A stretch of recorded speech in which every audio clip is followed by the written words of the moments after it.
Hello and welcome to another video. I've taken a little break from making videos because I think I was making them for like a year and a half or something, so I just need a small break.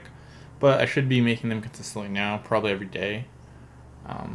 Yeah, so let's get to it. So in this one, we're going to be doing best sightseeing pair, and you're given an int array of values where values I represents the value of a spot. Two spots have a distance j minus I between them. Score of a pair is values I plus values j minus the distance between them, and return the maximum score of sightseeing spots.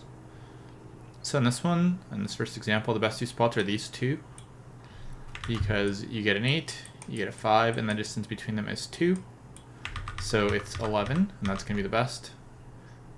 Yeah, basically, like if you use these, you'd get 14, but you have to subtract more, and then everything else is smaller. And then here, there's only one pair, so it's just this. So it's going to be 3 minus the distance between them, which is 1, so 2. And yeah, I did this problem pretty quickly, and I looked at the editorial. Honestly, it's a little bit, the editorial is a little bit overkill. Like, I feel like you can just figure out a lot of these things intuitively, and I'll kind of show you why. So essentially, whenever you have a pair of numbers, we're just going to think about, like,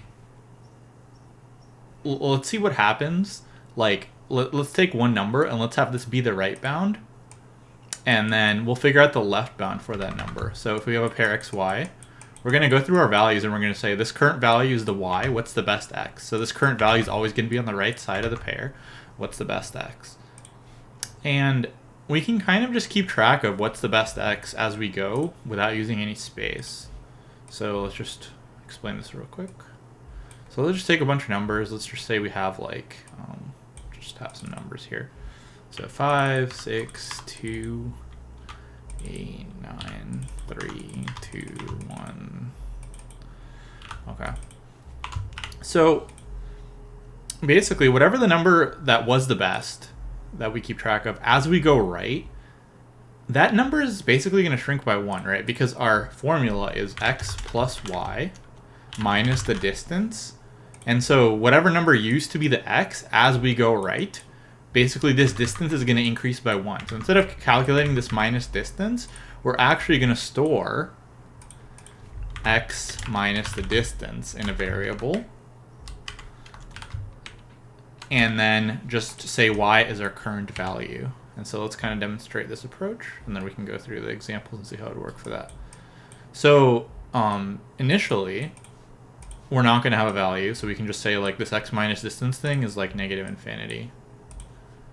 So I'll just write negative infinity there. And our first value is here. Okay. So basically we're just going to say, and we're going to have a result, and the result will be 0, because you can't do worse than 0, because worst case scenario, two numbers are exactly, no matter what the numbers are, right? Because the constraints are the values have to be 1 to 1,000. So a 1 next to a 1 gives you a 1 already. So you can even say, you can even start with the result equals 1 as the base case if you want to. But essentially here we'll just say, like, if this is x minus distance and this is y, then our formula is this. So this is just negative infinity, so we're just going to keep our old value. And then we're going to say, so we're going to keep track of those two things, right? The x minus distance and the result. So our x minus distance used to be infinity, negative infinity, and now we're going to say, okay, for our current value, is our current value better than whatever we have stored? And it is, right? So we're going to store 5. And then every time we go to a new number, we're just going to take our x minus distance and subtract 1. Because whatever that number was, it's now 1 further away than it used to be. So essentially this is here now, and our old number is here, so the distance is 1, so we're going to subtract 1. And then we're going to do the same thing. We're going to say, okay, this is y, this is x minus distance. So if we do 4 plus 6, we get 10. Is 10 better than 1? Yes, so we'll store 10.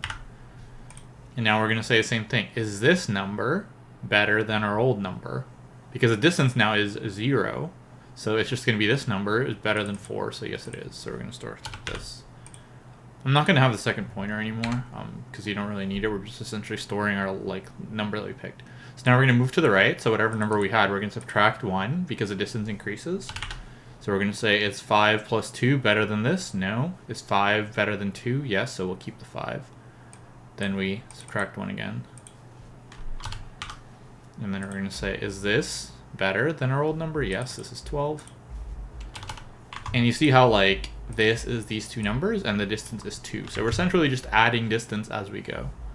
And then do we want to store the 8 or the 4? The 8's better. And then same here, 8 plus 9, 17. Or sorry, I forgot one step here. So 8, as we go to the new number, we subtract 1. So yeah, so this is 7. Plus 9, 16, which is better than our old result. Is 9 better than 7? Yes. Okay, now we subtract 1. So we get 8. Okay, 8 plus 3 is 11. This is better, and 8 is better, so we're storing that.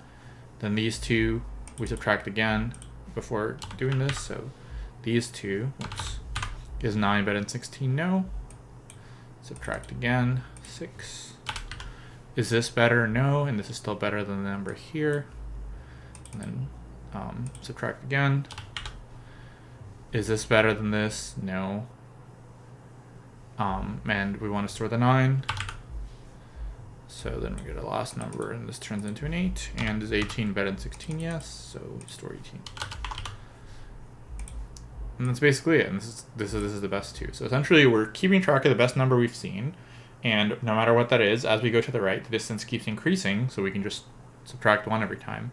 So essentially, we're just keeping track of this one variable, and then we're just saying, we'll just try where we're currently at as the y, and then we have the x minus distance, and then whatever's best there is best. Yeah. So let's code it. And I'm also going to switch to Go instead of Java, because I've been learning Go and we use Go at work, so we'll see how that goes. Go's pretty fun too. Okay, so essentially, so we're going to have a result. And we can just set it as a default to 1. We're never going to do worse than 1. And then that x minus distance, we can call that, well, I'll just call that the x value. I'll set it to negative infinity. I forgot what it is in Go. I think it's like int negative something. Yeah, definitely going to need the autocomplete in Go. Int, I think, actually, int.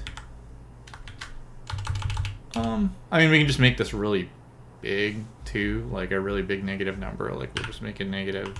I'll look how this is later, so we'll just make it like that. I think this is fine for the constraints. Yeah, okay.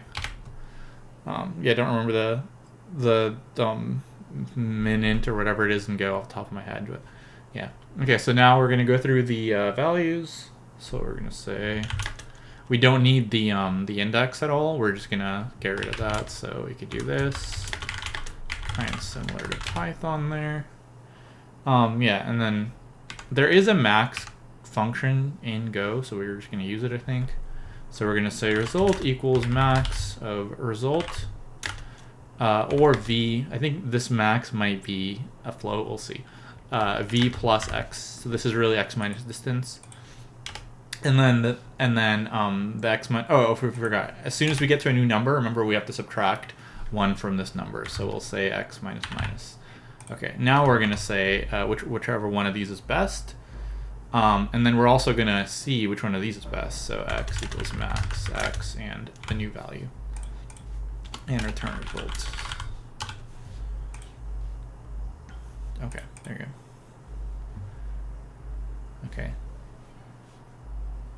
Yeah, so this is going to be linear time because we're just traversing once and one space. And yeah, they say like DP or something in the editorial. I don't know if it's intuitive to use DP. I feel like this is just much more intuitive. Just keep track of the best numbers you go, subtract 1.